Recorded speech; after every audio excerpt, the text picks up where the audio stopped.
மாணவர்களே, இயேசுவின் நாமத்தினாலே வாழ்த்து வரவேற்கிறேன். ஒவ்வொரு நாளும் இந்த வீடியோ மூலமாக உங்களை காண்பதில் மிகுந்த மகிழ்ச்சி அடைகிறேன். இந்த நாளிலே ஒரு வேத வசனத்தை காண்பிக்கிறேன். சங்கீதம் 86:5.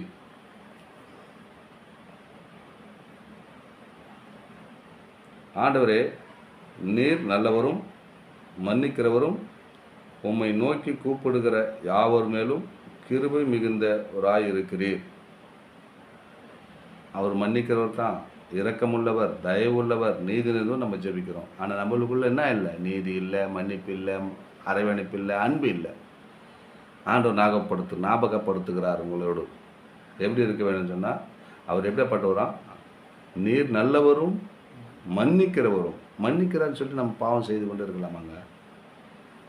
மன்னிப்பு எப்போ கிடைக்கும்? மன்னிக்கிறவரும் மனமுறுக்கும் உடையவராக இருக்கிறாராம். எவ்வளோ தெளிவாக பேசுறது! ஆண்டவரே, நீர் நல்லவரும் மன்னிக்கிறவரும் உம்மை நோக்கி கூப்பிடுகிற யாவர் மேலும் கிருபை மிகுந்தவராக இருக்கிறார். நோக்கி கூப்பிடும்போது யார் மேலும் கிருபை நிறைந்தவராக இருக்கிறார். அந்த கிருபை சூழ்ந்து கொள்ளணுங்க நம்ம வாழ்க்கையில்.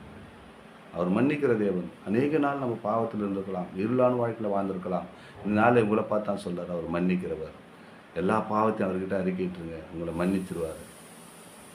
உன்னை மன்னிக்கிறது தான் அந்த வார்த்தை பேசிக்கொள்ளுகிறார். நான் இவ்வளோ நாள் இருக்கிறேன், இந்த வேத வசனத்தை கேட்குறேன், என் வாழ்க்கையில் பாவம் இருந்து கொண்டு இருக்கிறது, இந்த பாவம் என்னை விட்டு நீங்கவே இல்லை, நான் என்ன பண்ண முடியும்னு நினைக்கிறியா? உங்களுக்காக தான் ஆண்டவர் பேசுகிறார். உங்களை கொடுத்து ஆண்டவர் பேசுகிறார். ஆண்டவரே, நீ நல்லவரும் நீ மன்னிக்கிறவரும். அவர் மன்னிக்கிற தேவன். தாய் தகப்பா சகோதரோட மன்னிக்க மாட்டா. அவர் தவறு செய்தா சுட்டி சுட்டி காட்டுவாங்க.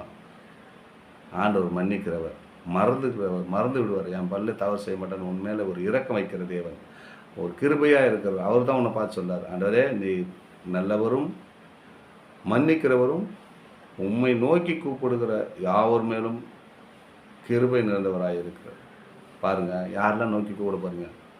பாவத்தை விட்டுட்டு, ஆண்டவரே, இனிமேல் அந்த பாவத்தை செய்ய மாட்டேன்பா, நீ மன்னிக்கிறன்னு சொல்லியிருக்கிறீங்க, நீ நல்லவராக இருக்கிறீங்கப்பா, என் வாழ்க்கையில் நல்ல வாழ்க்கை வாழணும்பா, இந்த பாவமான வாழ்க்கை எனக்கு வேண்டாம் அப்படின்னு சொல்லிட்டு, நீ நல்லவர் மனமுறுக்க முடியவதப்பா, எனக்கு மன்னிக்கிற தேவனாக இருக்கிறாரியா, உம்மை நோக்கி நான் அந்த வேலையில் நான் கூப்பிடுறேன்பா, என் மேலே கிருபையாக இருங்கப்பா சொல்லிட்டு யாரெல்லாம் கூப்பிட போகிறீங்க, கூப்பிட ஆரம்பிங்க. உங்கள் வாழ்க்கையை கரெக்டாக செழிப்பாக மாற்றுவாருங்க.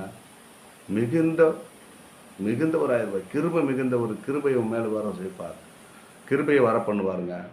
இந்த வசனத்தை கூர்ந்து கவனிங்க. ஆண்டவரே, நீ நல்லவரும் மன்னிக்கிறவரும் உம்மை நோக்கி கூப்பிடுகிற யாவர் மேலும் கிருபை மிகுந்தவராக இருக்கிறார். யாரெல்லாம் இந்த நாளில் கூட பாருங்க, யாரெல்லாம் நோக்கி கூப்பிட அவர் மேலே உடனடியாக அவர் வந்து கிருபையாய் உங்களை சூழ்ந்து கொள்வார். எப்படிப்பட்ட பிரச்சனை பார்த்து பயப்படாதுங்க. பாவத்தை செய்துட்டேன் இருந்தால் நான் எப்படி போக முடியும் ஆலயத்துக்கு நினைக்கிறீங்களா? பயப்படாதுங்க. அவர் மன்னிக்கிற தேவன், அவர் நல்ல தேவன். யாரும் யாரும் மன்னிக்க மாட்டாங்க. தவறு செய்த பேசிக்கிட்டே இருப்பாங்க. இயேசுகிட்ட போய் சொல்லணும், ஏசப்பா, நான் பாவம் செய்துட்டேன், இனி அந்த பாவத்தில் என்னை விடாதீங்கப்பா, என்னை மன்னித்து உன் பக்கம் இழுத்து கொள்ளுங்கப்பா, அப்பா நான் உன்னுடைய பிள்ளைப்பான்னு சொல்லிட்டு நீ பேசும்போது, அவரோடு நீ கேட்கும்போது, அவர் மன்னிக்கிறவர், அவரை நோக்கி கூப்பிடும்போது, இவ்வளோ பிரச்சனை உன்னை விட்டு விடுபடன்னு சொன்னால் எப்பொழுது விடுபடணும்னா, உம்மை நோக்கி கூப்பிடுகிற யாவர் மேலும், யாரெல்லாம் நோக்கி கூப்பிட இந்த நிலையில் நிற்கிறீங்களோ அவங்க மேலே தான் கிருபை ஆண்டவர் சூழ்ந்து கொள்ள வல்லவராக இருக்கிறார். ஆமென். God plus.